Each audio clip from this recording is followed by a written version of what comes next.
is shining bright. Got Bobo and Cramer, and they're bringing the heat tonight. Talking New York sports, you know what I mean. Big boys and the kings of the sea. Whoa, whoa, Bobo and Cramer, and the Bats are last, taking on the world, and they're never gonna stop with the New York grit. They're rising to the top, from the Mets to the Knicks. They got all the scoop, pouring out the passion, yeah, they're leading the truth. Every episode party, grab your friends and cheer. In this podcast palace, we've got the atmosphere. Whoa, whoa, Bobo and Cramer, yeah, the stand of the last, taking on the world, and they're never gonna stop with the New York grit, rising to the top, get loud.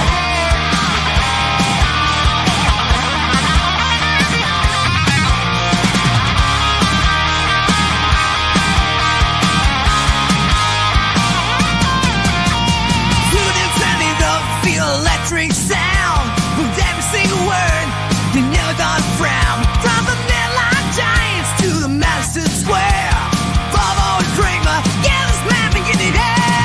Whoa, whoa, Bobo and Cramer, yeah, the stand up to last, taking on the world, and they're never gonna stop with the New York grit. They're rising to the top, get loud. Yeah, the best in the house is where the legends play. Bobo and Cramer leading the way, breaking plastics hard, shout it out loud. And the best in the house, we're rocking the town. And the best in the house, we're rocking the town. And the best in the house, we're rocking the town. And the best in the house, we're rocking the town. And that's right, everybody. Welcome back once again to another edition of the Best Seat in the House podcast. As always, I'm your host, Rob Kramer, joined by my co-host, the great Daniel Bobo Curlin. And Dan, how you doing tonight, buddy? I'm doing fine. First, I gotta say, you know who else is happy the Mets and the Rangers pulled off those wins, even though they were near heart attacks? My mom! Woo! Well, I couldn't have said it any better myself. As tonight definitely will be remembered by a couple of really big victories for both of our teams right now. Now, the Knicks tried to make it a hat trick tonight, but that didn't work out as the Knicks were playing on the second half of a back-to-back against the best team in basketball right now, the Cleveland Cavaliers in Cleveland, and that they had the lead at halftime but weren't able to hammer that down. We'll get to that in a little bit, but Dan, you opened up with it. Let's start off. We'll get to the Rangers too in a little bit because it's a very big win for the Rangers as well. But Dan, let's start off with the Mets. With this game today could have been a disaster. I'm telling you right now, before the tide started to turn and the Mets ended up coming back on the bat of Pete Alonso, tying this thing up in the eighth inning that we'll get to in a sec. This was shaping up to be a real angry post-game reaction to this thing today. The Mets were kicking the ball around all over the field today. They played awful defense. They missed opportunity after opportunity after opportunity. They were getting taken down by Connor Gillespie. And no, not the same Connor Gillespie to hit the 3-run shot off Jerry's Familia in the wild card game back in 2016. Connor Gillespie, the pitcher, went out there and frustrated the Mets over 5 innings today. And, we saw a bunch of mistakes on the field out there with the poor defense. We saw a couple of questionable decisions on defense. On the base paths as well. And so just, a game. This is the type of game over the years of a Met fan where you don't expect to win this game. And as we often say, then nobody can steal victory, nobody can steal defeat from the jaws of victory quite like the New York Mets can. They did the opposite today as they stole victory from the jaws of defeat, Dan. Yeah, exactly. This is a game that I feel like, oh my God, please don't fuck. I'm yelling out all these curses. I'm just cursing up a storm, and then I'm just going nuts, and I'm just Like I literally looked like that scene in the best way to describe what it looked like. Maybe that scene in a Sanford is suddenly. But Yeah, somehow we won the game, and I was just jumping up and down. That was just an incredible win, and you just mentioned a name I don't like quite hearing mentioned. yeah, man. But today, the way that this thing worked out, this is just such an incredible victory for the Mets. They're down 4-1 in the eighth inning. Things are not looking good. I'm texting you angry, saying to myself, "What the heck is going on with this New York Mets team?" We see Juan Soto tap one out with a chance to have a big impact in this game, where they end up not being able to cash in there, and then Dan, this happened. And Alonso drives one deep center field. Sanoja back, takes a look, and it's out of here! Pete Alonso ties the game with a 3-run homer! Dead central into the greenery!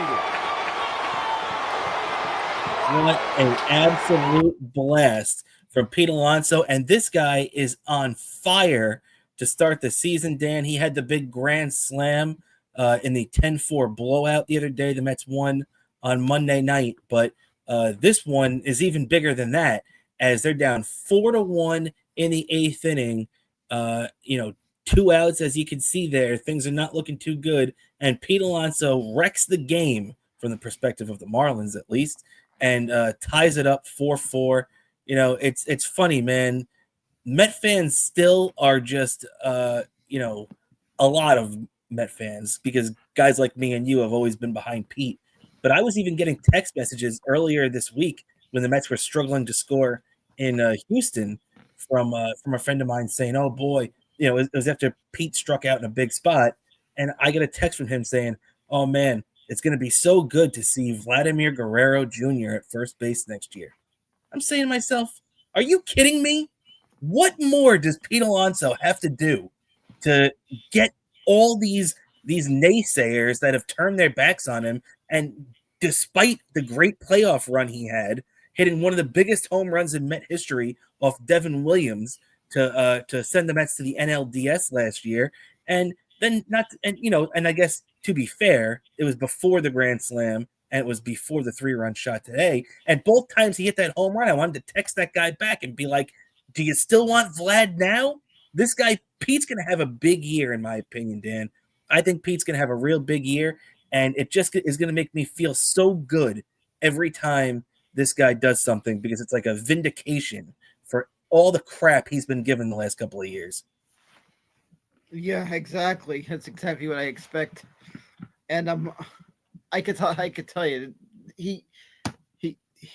I just have a feeling they're gonna regret everything they said, everything by the time the season ends. And of course, with that, Pete is now officially 25 home runs away from breaking the Mets all-time home run record. Of course, 24 actually. I only know 20, that because Gary Cohen said it. That's the only reason it's that number stuck in my head. Yeah, But yeah, exactly. 24 away, Dan. Yeah, so I gotta kind of keep that up to date. Make sure I time it right to buy the ticket when around the game that it might possibly happen. Increase my chances of getting to see it happen. That's if it's gonna happen at home, because it's such a crapshoot. For all I know, it could happen on the road. It's true. That's true. And the way they do these interleague schedules, it's like one less time they go to Philly or something. So it's not like I could just take a trip 2 hours, and it's less chance of me to be able to do that. Assuring I could see it, because but yeah, that's a possibility. But I'm gonna do everything I can in my power to make sure that while the ticket's cheap, to try to be there for that. Yeah, man. And if Pete has a normal Pete first half, he could have this by the All-Star break. I mean, or at least be very, very close to it by the All-Star break, because we've seen Pete have 30 home runs by the time July rolls around at times. So it definitely wouldn't surprise me if Pete is in a position, by the time the All-Star game rolls around, to, be in striking distance or have already accomplished that feat of passing Darryl Strawberry's all-time mark of 252 home runs as a Met. And this is just a great start to the season, man. Pete, especially after these last couple of games, and he was already going to get a big ovation because of the home run. Really, it didn't even matter anything else he did in the postseason last year. It was just the cherry on top. He was going to get this gigantic ovation from Met fans this year on opening day, because even though there are a lot of Met fans that, are Alonso haters, for lack of a better term, a lot of Met fans understand the greatness that is Pete Alonso. So I fully expect him to get a gigantic ovation on opening day, Dan. What do you think? Yeah, exactly. I expect a ginormous ovation when Howie Rose introduces Pete Alonso. Yeah, and rightfully so. Yep, and of course, when those people giving him a standing ovation will be yours truly, I will be there, and I'll have video, all this footage. There'll be some footage there of opening day, including footage of the little retro subway ride they're going to be doing before going to the game. I'll be taking a trip on a retro subway car that's a variant of a New York City subway car that I haven't gone to a Mets game on since actually the last time these era of subway cars I was able to go to a Mets game on one of these. It was Bob Murphy's last game in the broadcast booth when I attended that game. Wow, yeah, in 2003. And yep, Dan, that's I want you to document your whole trip on opening day to the game from your house, and I want you to document, at the game yourself too, and then we'll put it up on Patreon. Oh yeah, definitely. There'll be a little. Yeah. You guys are gonna get 2 weeks early access to that video. Exactly. Exactly. 2 weeks early access. You might see a little preview of it on Twitter and Instagram. I might put a little preview of it, a little bit of me on the retro subway ride. But yeah, that's gonna be just it's just gonna be a nice little preview of what that's gonna look like. And I could tell you that when I put into context how far it was I rode on one of those subway cars, it was that day I was listening to it on my Walkman, the radio feed of that, because even though I was at the game, I had to hear Bob Murphy's last time in the booth, his last time calling a game. Of course, and Dan too, with when it comes up to this game today, I mean, this was as much of a needed win as the Mets had. This Marlins team, Dan, they're not a good team. If you look, I mean, this is almost a completely different Marlins team than we've seen for the last couple of years. They sold off all their pieces. They have nobody of note left in that lineup. Everybody is a no-name. The only guy on basically the entire roster that's a name that most baseball fans would know is Sandy Alcantara. That's why when I came into this series and you saw that the Mets were facing Sandy Alcantara in game 2, despite however the game turned out, you could say to yourself, okay, look, if they lose that game, it's going to suck. But you can at least understand that them losing that game because it's a Sandy Alcantara game. But you got to win the other 2. And they went out and did that on Monday with the Bats came out firing, and they didn't even have Lindor in the lineup as he ended up missing the Monday game due to the birth of his son.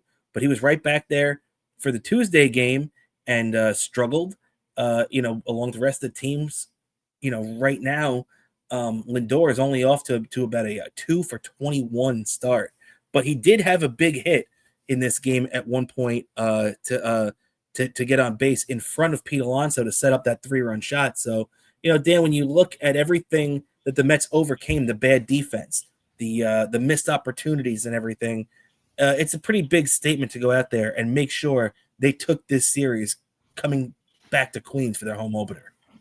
Yeah, exactly. It's a big statement, and good job on the Mets for getting it done. And also, first and foremost, congratulations to Francisco Lindor on the birthday of Absolutely. your son. We got Absolutely. to extend the Mets fan congratulations from two members of the Mets fan community. But yeah, that was. But yeah, I have a feeling he's gonna bounce back, Francisco Lindor. Yeah. I, Well, look, I mean, you know, me and you were talking about it actually on the Patreon show on Sunday, the history of Lindor's bad starts. And I mean, if you go back just, you know, to really last year, even Lindor struggled mightily through the early parts of that season. And, you know, and he didn't really even get on track until about, you know, what was it? I think he ended up. So, okay, here are the numbers right here. Lindor last year was hitting 193 as late as May 20th. And obviously we know he didn't really take off until June. In 2023, he was hitting 211 as late as June 17th. And in 2021, he was hitting 194 on June 1st. So unfortunately for us, he does have this history of starting slow. yeah, he does. But once he gets going, boy, does he get going. And I gotta tell you, I had to pick up. The grimace commanded me. I pick up and drink and get a shake for myself to bring some mojo to the door. So There you go. hopefully the grimace worked his magic. He's still sitting in the living room. So right, I didn't get a chance to get him because he's still in the living room. Our executive producer, the grimace. Well, there you go. So hopefully that shake helps out Lindor. But you know who could also use a little bit of that shake, Dan? And you know, right now, I know it's early, but Mark Vientos looks like a shell of himself, and he looks like he's getting in his head quite a bit. Mark Vientos made a really bad decision on a foul ball late in this game that cost the Mets a run, and you know, really was bad. Actually, I think it ended up costing them 2 runs in the end of it. And then he's just not hitting it all. He's chasing balls all over the place. He is looking very undisciplined at the plate. He looks like a completely different guy than we saw, you know, especially in the playoffs last year when he was killing it, and he looked like an elite player. Now, you know, I don't think he lost it. There is something called sophomore jinx, but Dan, is even a little bit of you worried about Mark Vientos now? I'm not worried about that. I feel like he just had a couple of bad games. This is his first time he's really like getting to be an everyday player. Yeah, he only played in 111 games last year. That's true, and you know now he's getting his first taste. But man, you know, it was obvious to most people that he looked uncomfortable out there, maybe even unsure of himself a little bit. But Gary Cohen and Keith Hernandez were blatantly pointing it out, and you know, understandably so, because the kid looks like he's getting in his own head. And you know, hey, he's gonna have to figure out a way to get out of this little funk he's in, both you know, inside his own head and at the plate, because he's you know, right now he's his own worst enemy. Yeah, exactly. And hopefully he gets this funk out there, and gets a. Hopefully the grimace works his magic, and he does something big this weekend. Got that right, Dan. And also a couple of little more things on the Mets pitching before we get on with the show and move on from the Mets. You know, Clay Holmes today, Dan, 4 2/3 innings, 6 hits, 2 runs, 1 earned, 2 walks, and 6 Ks. He ran into that trouble because of a misplayed ball in the outfield by Tyrone Taylor, who also is off to a not very good start. You know, Clay Holmes got betrayed by his defense a little bit, but once again, he didn't really look, you know, great. To be honest, I kind of expected him to struggle against that really tough, even without all the bats they've lost, Houston lineup. I knew it was going to be a tough assignment.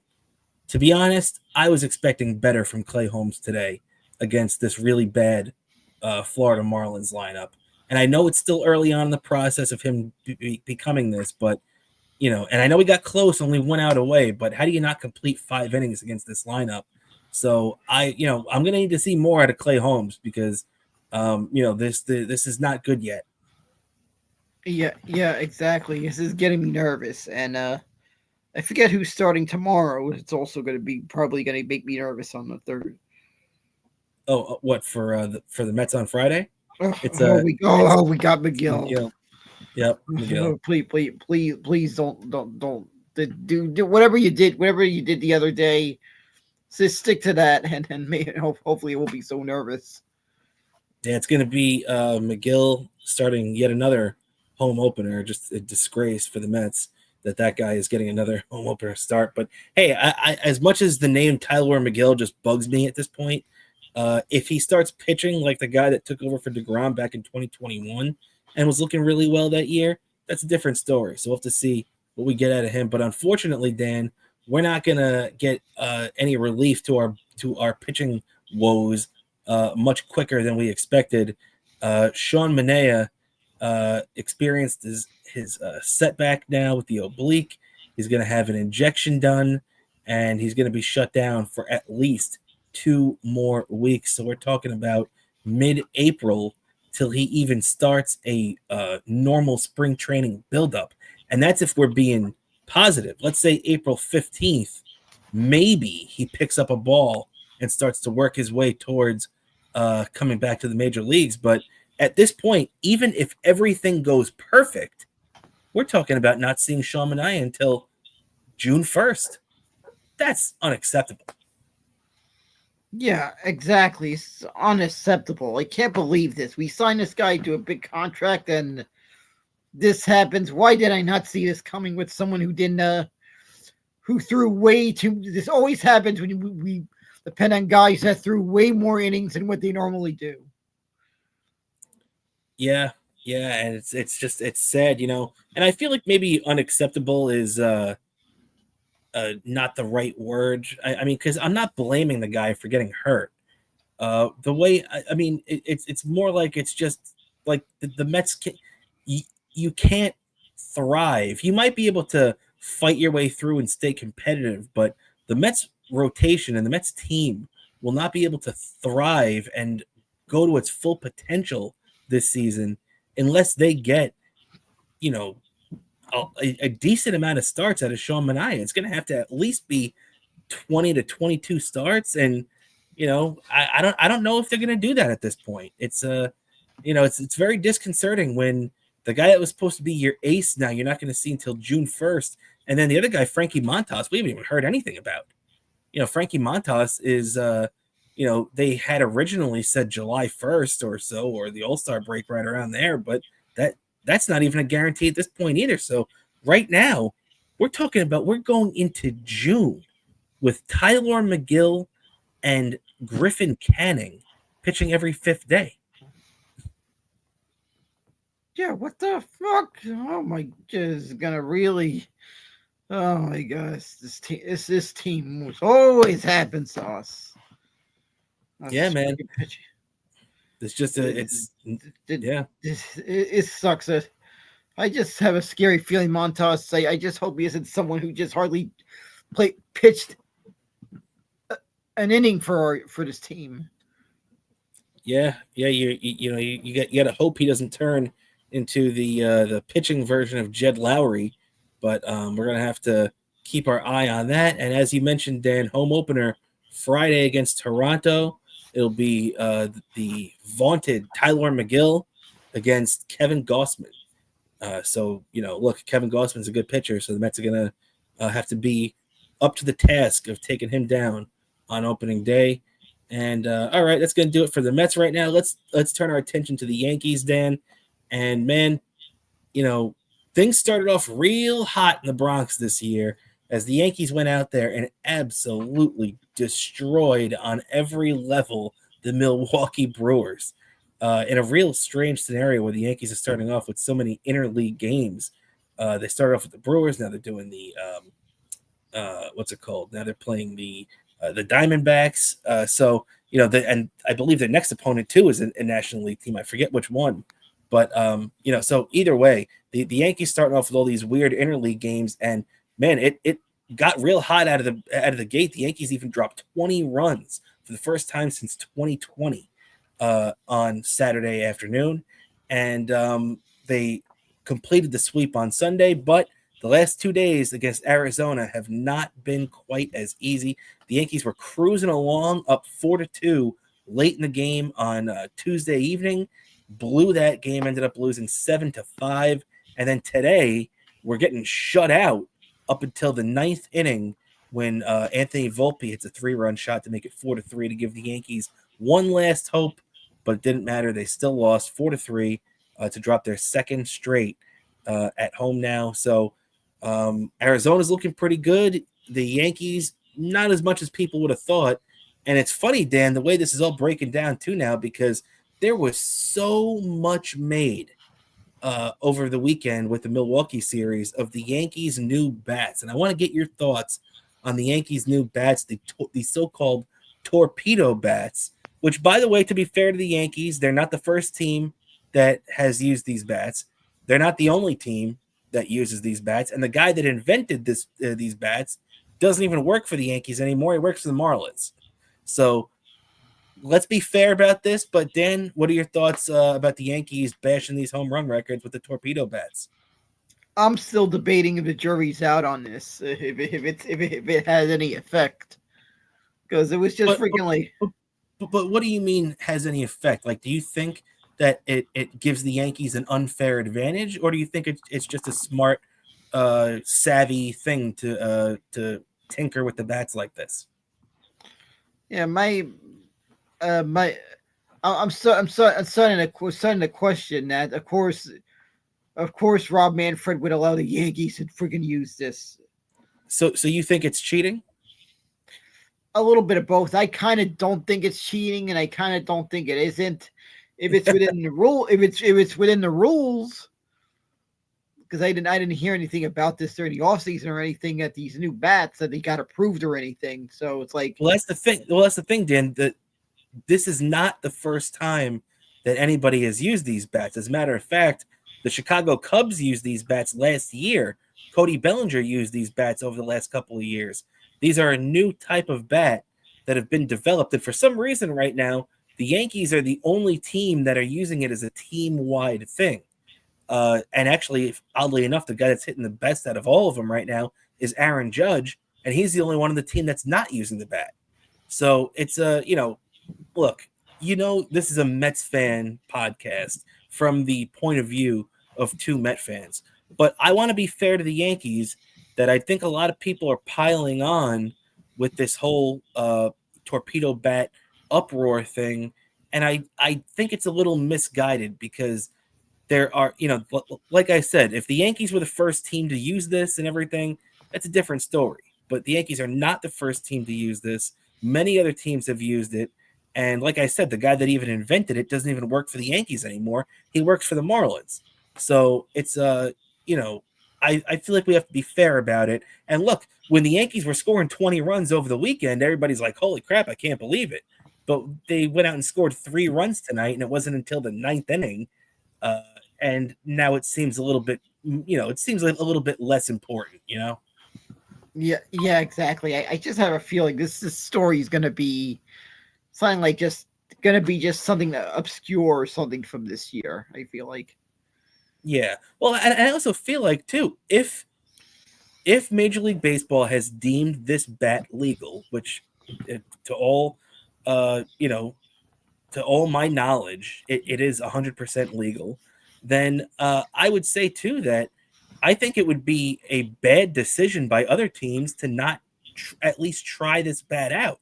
Like even the Mets, like maybe guys in the Mets actually like this bat. Maybe other teams, I know other guys have been very critical of it, but I feel like if it gives you even the slightest advantage, as long as it's legal, you should explore every opportunity to do that.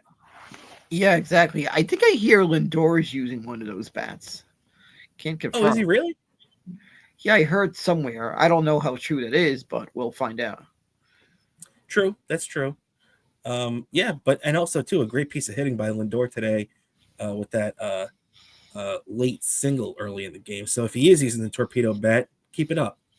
But yeah, man, so tough loss for the Yankees there. They go out and they lose 4-3 today. All the nonsense about the torpedo bats doesn't really matter when you're getting shut out into the ninth inning and you end up losing for your second straight game. Now the Yankees are coming back tomorrow, and Carlos Carrasco will be starting against Merrill Kelly. So the Yankees want to avoid the sweep, man. You cannot. The only way that you could erase your opening series dominance, if you're the Yankees, is if you go out and get swept by the Diamondbacks immediately after that. You know what I mean? Look, 4-2 looks a lot better than 3-3. Now, from our point of view, too, the Mets were staring 2-4 in the face. So we're coming home back to Citi Field right now. We're feeling pretty good about ourselves at 3-3. But after the way the Yankees started off, 3-0, if you are finishing off this homestand 3-3, that feels like you kind of let a big opportunity slip through your fingers. Yeah, exactly. They kind of they kind of have to salvage the series in order to avoid what's going to be a disaster, and a bunch of crazy Yankee fans are going to be blowing up the phones on WFAN probably. Oh yeah, that's very true.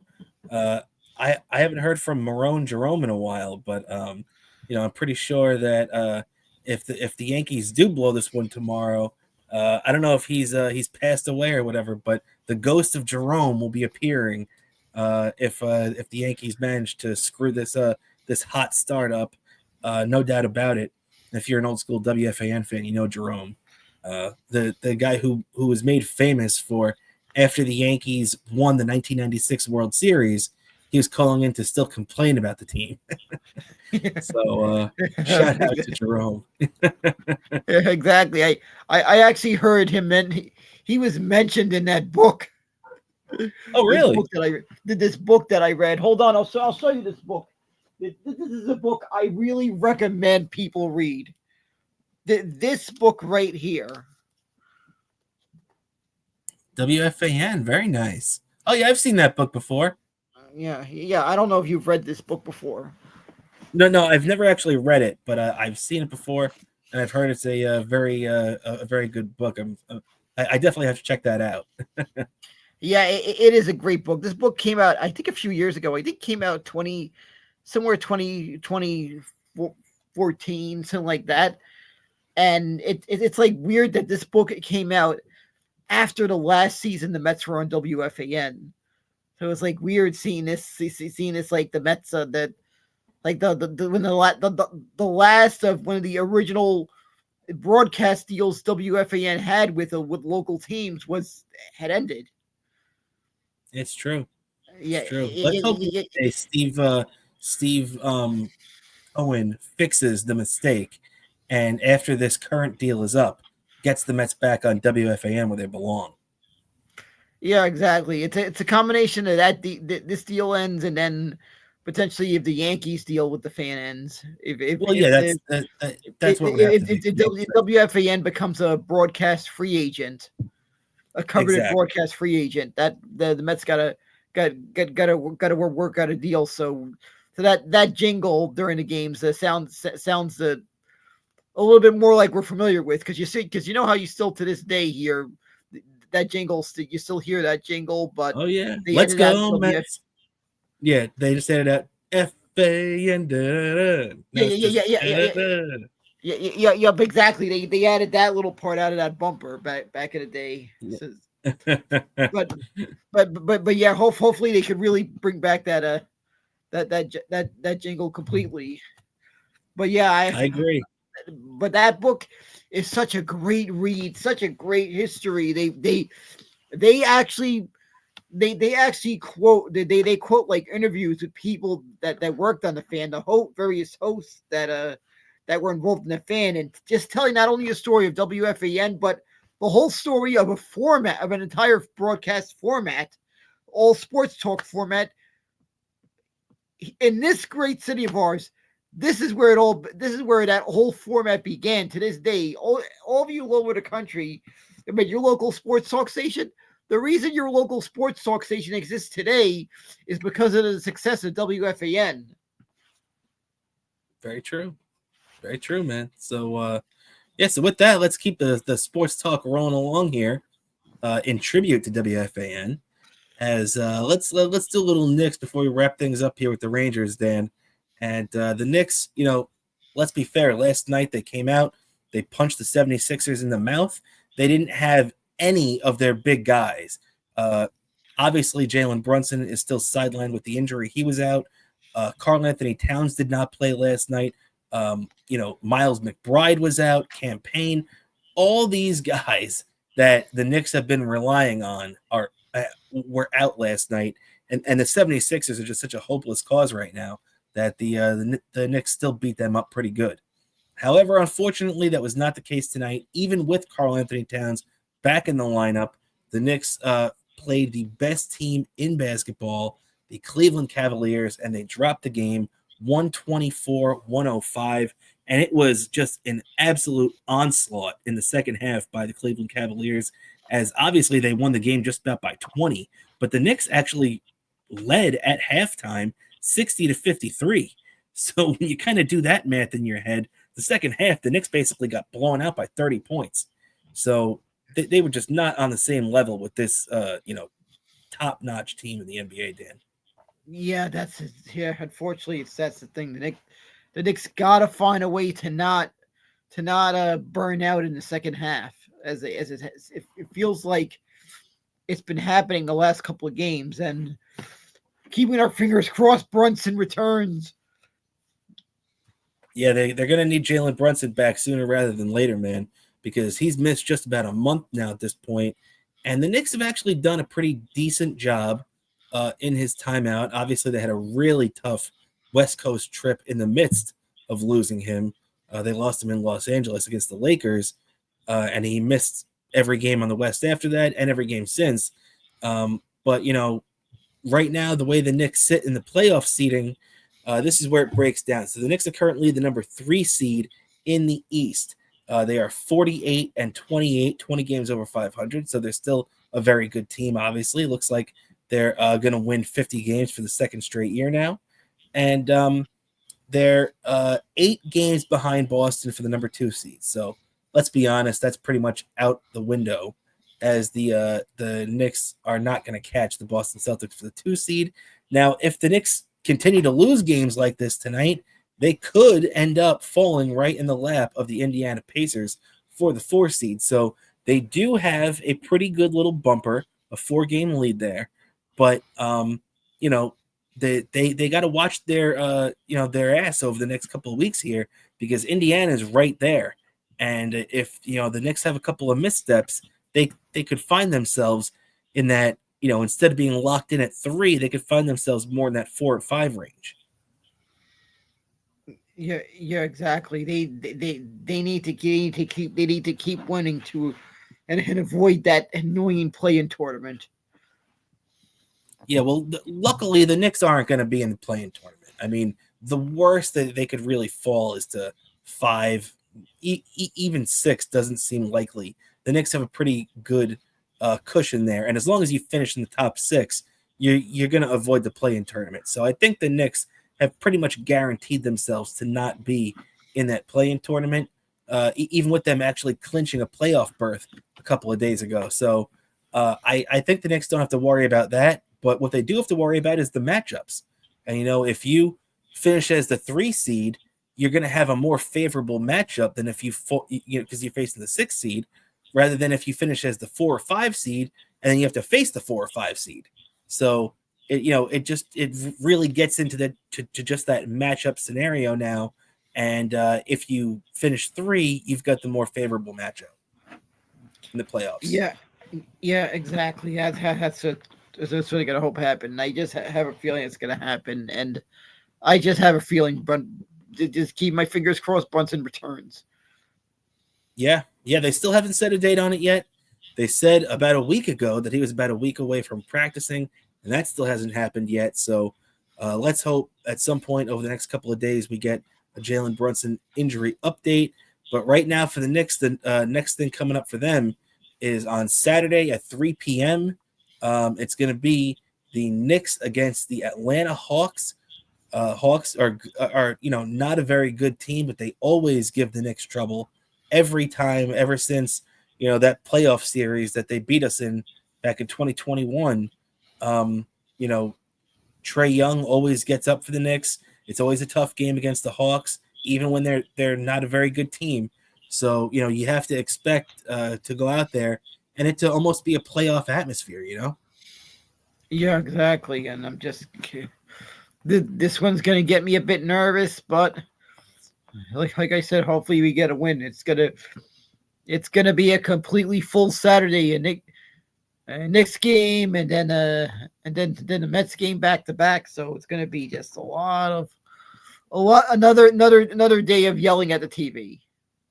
And don't forget, Dan, there is a game before that because that wraps us up with the Knicks. And Saturday is even bigger than you think because Saturday is the next biggest game for this team, the New York Rangers, who are playing the Devils on Saturday at 12:30 in the afternoon. Oh boy, yeah, But, that is gonna be really me yelling at the TV. Oh hell yeah! Especially after the big win the Rangers got tonight in this game against the Minnesota Wild. Dan, this once again, once again, just like we were saying about the Mets, this could have been a disaster of a game for the Rangers. It looked this game was almost unwatchable at some times, and I mean it was an entertaining game, but I mean it was unwatchable because you just kind of wanted to put your head in your hands and say to yourself, "What the hell are the Rangers doing?" This is the once again the perfect example of a game where Keandre Miller giveth, Keandre Miller taketh away, as he goes out there and scores a goal, but he also makes a bad play to allow one. That this game, by the way, too, is the only other game in the NHL this season, aside from the one the Rangers played against the Canadiens back in January, where a game was tied 4 different times on its way to being a 4-4 tie going into overtime. So I know it's a really odd stat, but Sam Rosen made the point of saying that during overtime tonight. But Dan, you can't underestimate how big this win was. The Rangers in this playoff hunt are just absolutely up against it right now. They've done themselves no favors, and this is what it looks like right now. If you're interested, let me pull this up. All right. So we have the Ottawa Senators in at 84 points with the top spot in the wild card. The Montreal Canadiens are right there now tied with the Rangers for 79 points. Though Montreal has only played 74 games, the Rangers have played 75. So they have one game at hand. No thanks to the shitty Florida Panthers, who lost twice to the Canadiens in the last week. And if they had won just one of those games, would have done the Rangers a real big favor. But the other threat to the Rangers right now is the Columbus Blue Jackets, who have now played 2 less games than the Rangers. They have 2 games at hand and are 2 points behind them. So all they need is to win one of those games to even themselves up with the Rangers and Canadiens in points. So this is coming down right to the wire. It looks like the Ottawa Senators are pretty safe, but the Rangers, Canadiens, and the Blue Jackets are battling it out for the final wild card spot, Dan. And you know what? To be quite honest, I can't sit here and say I expected the Rangers to even still be alive at this point. It's really nothing less than a gift from God that the Rangers are still playing games that even matter right now. And it speaks to the mediocrity of the Eastern Conference this season, at least, that the Canadiens who stink, the Blue Jackets who stink, and the Rangers who, you got to call a spade, they stink this year too, are all battling it out for that last playoff spot. And, hey, it's not likely right now. I would say if you were going to rank percentage-wise these 3 teams, the Rangers' percentage would probably be the lowest to get in. But hey, it's just like the Mets at the end of 2024, where you say to yourself, hey, they've got a shot. They're still alive. They still have a pulse. And that's more than enough reason to believe, right? Yeah, exactly. And I just have a feeling the Rangers are just gonna sneak right in and just leave me shocked we made it. And speaking of hockey, I gotta say it was some really good news I found out on one of my alerts. TNT decided to do something a bit unusual with the nationally broadcasted game. Sam Rosen and JD, that's right, a reunion, a Sam Rosen and JD reunion on Sam Rosen's last year on this nationally broadcasted game on the 9th is happening, and I'm looking forward to seeing that. Sam and JD back in the booth again.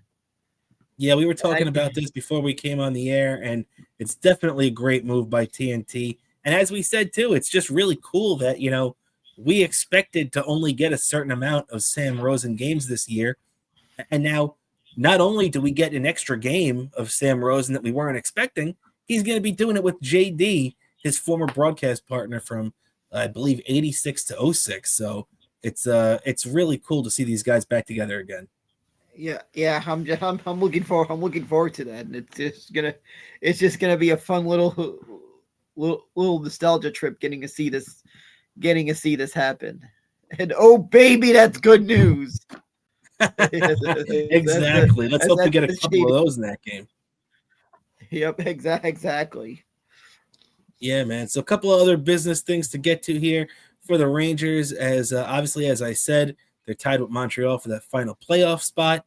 They have the one game at hand. So we'll have to keep our eyes on the Rangers for that. 79 points right now. We'll see what it takes to get in. However, it was pretty cool to see before the game tonight, Will Cooley wins the Stephen McDonald Award. I forgot the N in Stephen, but you get it. Stephen McDonald Extra Effort Award there. Always goes to the hardest working Rangers player. And Will Cooley, I believe, is definitely a deserving guy to win that this year, Dan, right? Yeah, exactly. And we also got to give a lot of credit to the very guy who the award was named after. Stephen McDonald just did. He's been a predominant figure in the community here in New York, and persevered through everything he went through with the unfortunate situation. You got to give a hat to the guy who this award's named after. And I actually met the guy some years back, and he's a swell guy in person when they talked to him a little bit. Very cool. Very cool. Yeah, absolutely. Rest in peace to the great Stephen McDonald, officer Stephen McDonald. So nothing but it's definitely prestigious when you are awarded this extra effort award. So great job by Will Cooley, who has become a fan favorite. And this guy could be working his way into the fans' hearts, as he made his NHL debut tonight after signing out of Boston College just a couple of days later. Gabe Perreault, that's how you pronounce it. It looks like Perrault, but it is pronounced Perreault, makes his NHL debut tonight after his junior year of college. That's right. This is only a 19-year-old kid, one of the youngest Rangers to debut over the last decade. You could throw him in there with the teenagers that we've seen in a Rangers uniform, like Capo Caco and Alexis Lafreniere, and even a young JT Miller. So definitely always interesting to see a teenager suiting up for the Rangers. He had his teammates there and everything cheering him on tonight. So it was nice to get him in, work him in. And to be honest, Gabe Perreault and a bunch of these young kids on this Rangers team are the main reason I'm hoping they make the playoffs. Obviously, aside from the fact that you want your team to always make the playoffs, but I feel like the experience that these kids would gain from even just being in there for one round would be so beneficial for the future of this team. Yeah, exactly. Just be so beneficial to getting a little playoff experience. I feel like that played a factor into Chris Kreider's career. That right there, right out of college, he had big moments in the playoffs in 2012. Yeah, it's true. Even then, even though Kreider, wasn't as young as those guys, I believe Kreider is 20 or 21. He's still, you're right, coming right out of college and joined that great 11-12 Rangers team there for that first round series against the Ottawa Senators. and he was one of the Rangers' best players and cemented himself there for the rest of that postseason. So you're absolutely right about it, Dan. It'll be nice to see what Gabe Perreault could provide for the Rangers here. We didn't see much of him, a little tentative tonight, but he did play double-digit minutes tonight. So it'd be nice to see, a little bit more of Gabe Perreault. And I said minutes, not midgets. Yeah, I know that. I know that. Add that one to the blooper reel. Cut that part out. Cut that part out. For that is our first live blooper right there in history. I'm telling you, if Opie and Anthony was still a thing, they would be replaying that clip numerous times, especially the fact that because they know me, because I'm a part of this, they will be replaying that. They would be calling back to that clip. They would be playing that clip. Oh yeah, we'd be getting Jocktobered, no doubt about that. So about that clip, that would be up there with the with classic live media bloopers like keep effing that chicken. Very true. Very true. Or the Gary Cohen botched home run call. So yeah, so but definitely. I remember.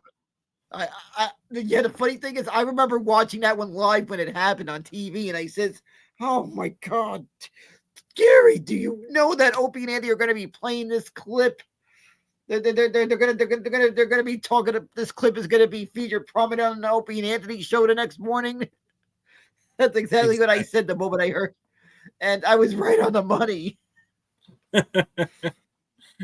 All right. Well, with that and everything, the last thing to get to here with the Rangers now, as we were saying, Dan, it's going to be a very busy Saturday for us as the Rangers are going to be kicking things off at 12:30 Saturday afternoon in New Jersey against the Devils. And the Devils are locked into that number 3 spot here in the Metropolitan. So they're already guaranteed a spot in the playoffs there. The Rangers right here, obviously, as we know, are fighting for that last spot. The Devils, they've still been picking up a couple of wins every once in a while. They were in a big funk for a long time. So the Rangers are hoping that, maybe they can catch the Devils still in a little bit of that funk. Because let's not forget, they don't have Jack Hughes. They've been beat up with some injuries this year. So hopefully the Rangers could take advantage of that and avenge that beatdown that they took from the Devils just prior to Christmas at the end of last year, the calendar year of 2024. They got beat, I believe it was 5-1 at Madison Square Garden. So it's time to return the favor tomorrow, or I'm sorry, on Saturday, when the Rangers are going to need it the most. Yeah, exactly. And just by, and if it wasn't by, the worst part about that blowout loss, if it wasn't for the fact that my bank was having a little issue with a credit card that day, you know what would have happened? Because of some mistake that the bank made, I would have probably bought a ticket to that game cheap because I saw tickets were showing up to that game cheap. Well, it looks like your bank saved you from flushing some money down the toilet because that was a terrible game, one of the worst games the Rangers played all year.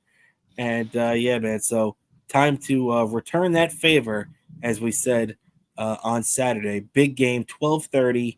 Rangers playoff lives basically on the line. You cannot afford to lose any games from here on out. Maybe if the Rangers win the next couple in a row and Montreal and Columbus drop one or two, then they could give themselves a little breathing room. But as for right now, with Montreal still having played less games and same thing with Columbus, the Rangers are going to have to really work their asses off over the next couple of weeks to make the postseason. So, yeah, Dan, I think that's just about going to do it for here tonight on this episode of Best Seat in the House podcast. We definitely covered a lot of ground, no doubt about that. But before we get out of here, do you have anything like to plug for yourself?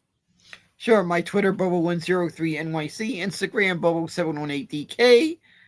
And the same username on Threads, YouTube, one word, Daniel Curlin. 2-week. And of course, remember, you guys get a little 2-week to subscribe to our Patreon because you'll get 2 weeks early access to the little YouTube reel that I'm gonna put together of some footage of me going to opening day. So so definitely be on the lookout for that. And hopefully you enjoy it all, and so support that. Also, you get Trackside Minute, so you got a lot of good stuff out there available for all of you to watch, and definitely watch it, and hopefully you like it, and you even get it, and definitely also support us. Especially we're gonna have a lot of fun with some stuff. You got a WrestleMania show. Maybe I'll figure out a way to set up something to do a little